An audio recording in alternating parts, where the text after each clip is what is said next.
तो कॉमरेड मैंने the Lord of mystery anime को देख लिया है एंड टू बी ऑनेस्ट मैंने इसे तभी देखा था जब ये एनिमे रिलीज हुआ था, लेकिन देन मैंने सोचा कि इस पे वीडियो बनाऊं and finally created the video on it.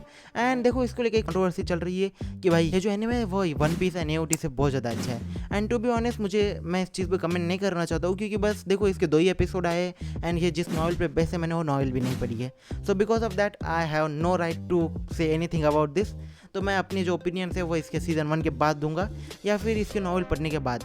Well इसके नॉवल पढ़ने के लिए टाइम चाहिए यार, उतना टाइम नहीं है मेरे पास। सो बिकॉज ऑफ दैट हम इसका जो सीज़न 1 कंप्लीट होगा उस पर एक बात करेंगे कि क्या ये सच में एओटी और वन पीस से अच्छी है। में से जितने भी लोग ये सुनने के लिए आए थे कि भाई ये क्या वन पीस और एओटी से अच्छा है, तो आंसर आता है मुझे नहीं पता। एंड बाकी जो भी इसके एपिसोड नंबर 1 और एपिसोड नंबर 2 को देखने आए हो तो स्वागत है कॉमरेड।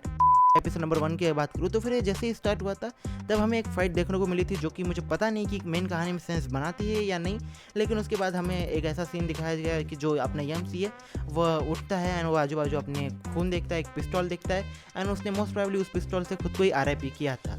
एंड देन हमें पता चलता है कि जो अपना यमसी है वो उस वर्ल्ड का पर्सन नहीं है बल्कि वो नॉर्मल वर्ल्ड के अंदर था। उसने बाद में एक रिचुअल किया जिसके के बाद वो इस वर्ल्ड के अंदर ट्रांसफ़र हुआ।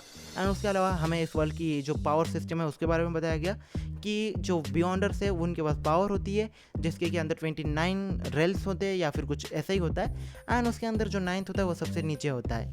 मतलब कि साला तुमको चाकरा वाली थेरी पता है, वो उसी तरीके से समझो कि साला तुम 9th लेवल पे रहोगे, ग्रोथ करते करते करते टॉप पे पहुंच जाओगे जो कि गॉड के पास आता है। जो भी पर्सन अपनी सुपर नेचुरल पावर को यूज़ करते हैं यानी कि जितने भी ह्यूमंस होते हैं उनको बियॉन्डर कहा जाता है।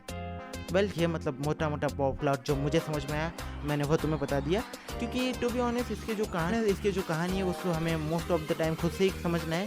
इन्होंने बहुत ज़्यादा इन्फॉर्मेशन डंप नहीं की है, लेकिन वो मुझे अच्छा भी लगा कि भाई इन्होंने ज़्यादा इन्फॉर्मेशन डंप नहीं की। इसकी पेसिंग को लेके मैंने इश्यूज सुने हैं कि भाई इन्होंने 2 ही एपिसोड के अंदर 40 चैप्टर को कवर किया है, जिसका कि मतलब इन्होंने बहुत सारी चीज़ें को कट किया होगा।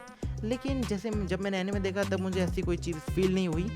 शायद ये ऐसा इसलिए क्योंकि मैंने इसकी एनिमेशन को बहुत ज़्यादा एंजॉय किया है। मतलब कि भैया इसकी जो एनिमेशन है वो इतनी ज़्यादा अच्छी है, जो 2D एंड 3D एनिमेशन का जो बैंड है वो इतना ज़्यादा अच्छा है कि मुझे भाई मेरा दिल ही नहीं किया था कि मैं बाकी किसी चीज़ पर ध्यान दूँ। मैंने कितने तो सीन्स को वापस रिवर्स कर करके देखा है, जैसे कि एपिसोड नंबर 2 के अंदर एक फाइटिंग वाला सीन है वो तो भाई इतना ज़्यादा अच्छा लगा मुझे, मेरा तो मतलब दिल आ गया उस सीन पे। एंड जो भी लोग ऐसा कह रहे थे कि इसकी जो एनिमेशन है वो डिमन स्लेयर से भी अच्छी है, उनकी स्टेटमेंट को मैं निगलेक्ट भी नहीं कर सकता और रिजेक्ट भी नहीं कर सकता क्योंकि भैया इसकी एनिमेशन है ही उतनी खूबसूरत। एंड उसके अलावा इसके अंदर CGI का भी यूज़ हुआ है। एंड तुम ऐसे जितने भी लोग हो जो उनको कि 3D एंड CGI वर्ल्ड सुनने के बाद एनिमे देखने का दिल ही नहीं करता, उनको बता रहा हूँ it is one of best anime जिनको मैंने अब तक देखा है। इसके के अंदर CGI एंड 3D एनिमेशन हुई है। शायद इसकी स्टोरी तुम्हें उस पॉइंट पे इतनी ज़्यादा अपीलिंग ना लगे, लेकिन भैया अगर इतने अच्छे विजुअल्स है तो फिर तुम्हें इसकी एनिमेशन के लिए इसको एक बार ट्राई ज़रूर देना। एंड ये ऊपर से चाइनीज़ डब में ही आया है, अब तक तो अवेलेबल नहीं है क्रंचीरोल पे। मतलब कि जितना मुझे पता है उस हिसाब से तो भाई ये क्रंचीरोल पे हाँ ये अवेलेबल ही नहीं है। मतलब अवेलेबल है बट इसकी इंग्लिश डब नहीं है, ये बस चाइनीज़ मैंडरिन में ही आता है। एंड उसके अलावा इसका जो सब है वही देख के तुम्हें एडजस्ट करना पड़ेगा। अगर तुम एनिमे देखते हो तो फिर ऑफकोर्स तुम्हें सबके साथ एडजस्ट करना आना चाहिए।